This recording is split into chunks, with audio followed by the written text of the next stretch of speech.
Mr. Mayor, fiscal responsibility, politicians are frightened of it, I yearn for it. But Council Plea, this is the third time you said the police service has been cut, and you're wrong for the third straight time. I've had Ignacio Alvarez come up and explain right in front of you that police services haven't been cut. You continue saying that, and it's incorrect. Because a paper pusher was taken off, there's not one man who's been taken off on any shift on the streets. I talked to the police commander about it. I'm getting tired of this. The third time you said that. It is incorrect. Crime continues going down, and there's not one officer off the street on any shift between a day, even a minute. Am I right, Eddie? So I don't understand why you continue frightening the residents by telling them that our police service has been cut. They have not been cut. Crime is continuously going down, and it's gone down again this month. As the head of the Public Safety Committee, I take offense to you to continue saying that. It is not true. Please stop. Thank you. Mr. Mayor, I'm going to rebuttal. The third time, and the police commander told you in your face twice. I don't want our police department liars. I don't understand. But let me say this. Before we do that,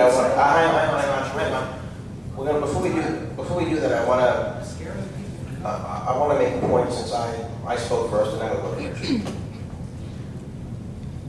Richard, I think that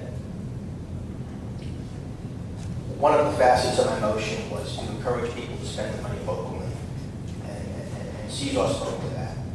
So in hindsight, it's not communist. Yeah, in hindsight, I want to say that I think that, I think that I'm not going to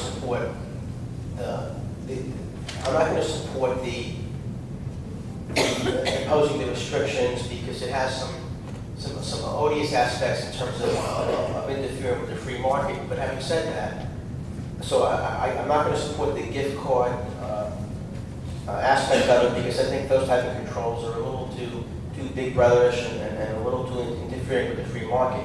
But I will state that I agree with you that one of the things that really makes this work best is to encourage people to spend the money locally, and as Tim touched on and sees on, it is one of the important. That is an excellent point.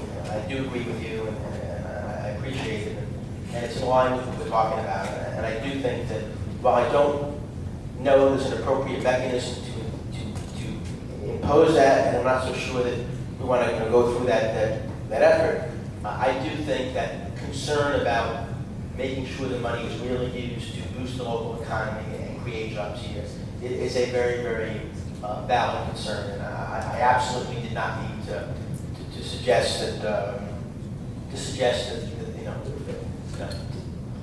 I did not mean to suggest that wasn't an excellent point, because I made the same point and so did Cesar. So I really, really do appreciate that, and I make these comments because I think that everyone has a lot to offer up here, and I think those are good points, and I think we all need to work together collectively. So I'm just taking 5 minutes to tell you that I don't think it's Marxism, and I think that it was a good point, and I'm hopeful that through the efforts of all of us and the Chamber and the Economic Development Committee, that we can ensure voluntary compliance with your goals, which is a very noble goal. So I did want to make that point. Now, what I don't want to do is, I think we have unanimity here, although it's never perfect.